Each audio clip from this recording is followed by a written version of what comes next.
Question number 3, should I hold my company stock after invest or sell it immediately? I want you to think about this in a different way. Forget that it's your company stock. Forget that you know the company, you believe in the leadership, you know the financials, you've watched it grow.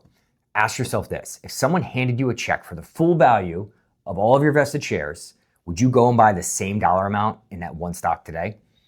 Most people, the honest answer is no. They're not willing to hold 20, 30, or even 40% of their net worth in a single stock. But that's exactly what you're doing when you hold.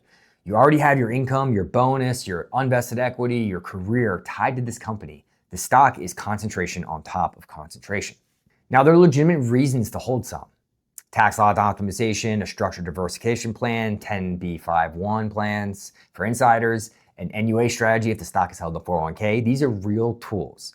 But the default of just hold it because it's going up is not a strategy. It's a feeling, and feelings have created some very large tax bills and some very painful portfolio events for executives who did not diversify. My general rule is diversify by default. Hold intentionally, never the other way around. Question number 4, my company is offering a deferred comp plan. Should I participate? Non-qualified deferred compensation plans can be generally powerful for the right person, but they come with a risk that most people don't fully understand when they sign up. And that risk is not about markets, it's about the company itself. Here's how it works. You elect to defer a portion of your salary or bonus before taxes. But that money doesn't get invested in a separate account in your name. It goes into the company's balance sheet as a liability. You are an unsecured creditor.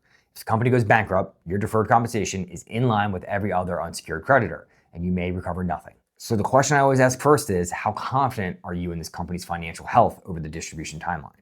For a blue chip Fortune 100 employer with a strong balance sheet, this risk may be manageable.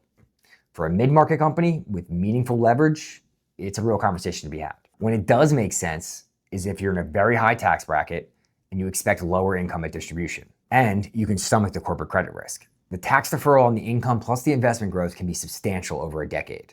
But this is never a default yes, it's a situational decision.